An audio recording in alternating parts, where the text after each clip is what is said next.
Okay. All right. What's up, everybody? Christopher Leon Johnson here. Got some McDonald's. It's beautiful, beautiful Tuesday evening. Happy Veterans Day to all that celebrate Veterans Day, including the ones that unfortunately that they lost their status.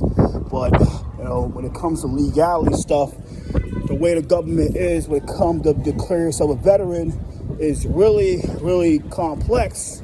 To where you have to serve a certain amount of days in the military to be called a veteran, while at the same time that you could be dishonorably discharged from the military and you're not given veteran status. My thing is that if you fought in a war or any war in the military and you've been dishonorably discharged, I will still call you a veteran, and I will still say thank you for your service, as much as the U.S. government might not like that shit. But I don't care what they say. I have the right to say that. I have the right to express myself like that. When it comes to Veterans Day, there's people that I work with that they lost a veteran status because they are a convicted felon. I think when you commit a crime while you're in the military, you get other than honorable discharge. And when you get other than honorable discharge, you lose a lot of benefits. Mainly the ones that you lose the most benefits are other than honorable discharge and bad conduct discharge. And then the unfortunate one is dishonorable discharge. But there's people in the military that they leave and they get a general discharge. I think the only way you're able to get everything in the military once you leave as a veteran is when you get an honorable discharge.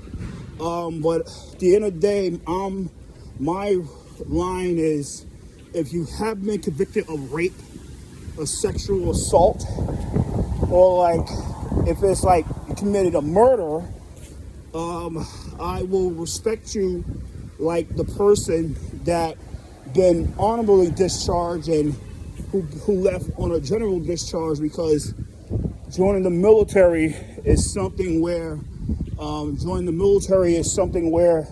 that a lot of people don't have the luxury of the honor of joining, because there's a lot of complex shit to prevent you from entering the military.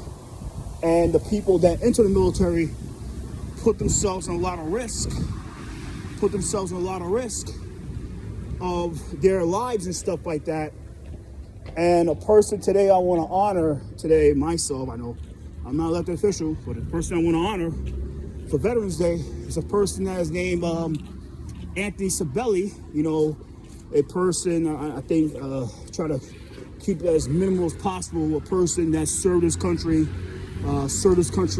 dearly, put his life on the line for his country. He's still here, still alive. And unfortunately, he's a convicted felon. And there's a lot of people, they frown on people that serve this country and they are a convicted felon.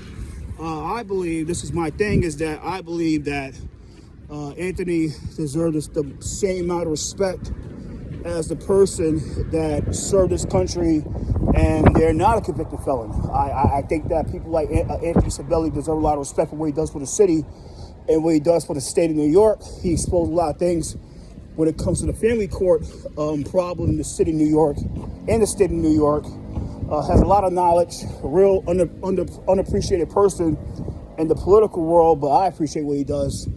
And since today is Veterans Day, I want to give him his flowers right now.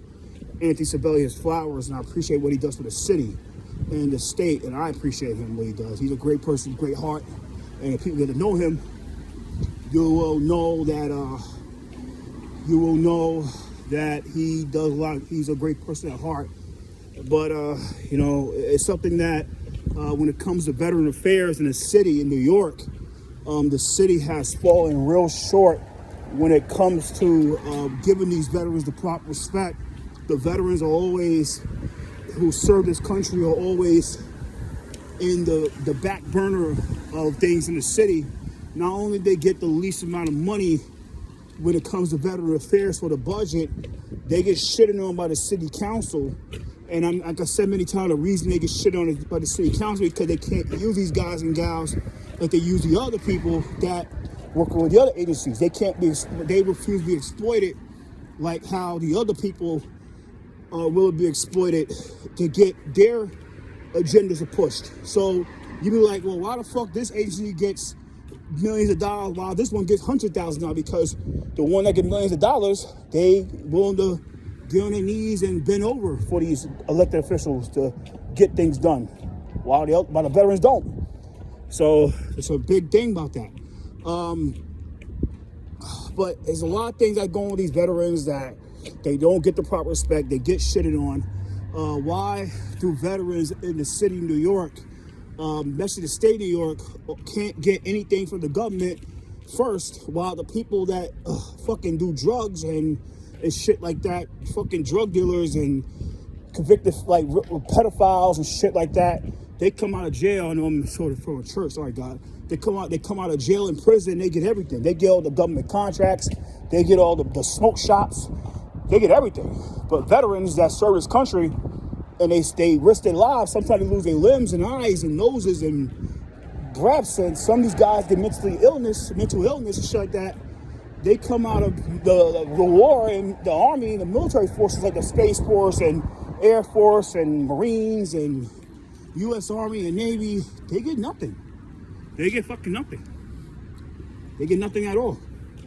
Sorry, y'all, another church. So something today that, look, today's Veterans Day. I got an iPhone right now. I just want to do a video to give Anthony Sabelli his flowers while he's here. I mean, today, just try to do a video. Don't want to mix politics into veteran affairs, but he's a great guy with a great heart. And I just want to show him my love right now with this video, this 7-minute video. And take care, and happy Veterans Day to all that celebrate. And shout out to all my veterans in the state, in the USA. So take care. Later.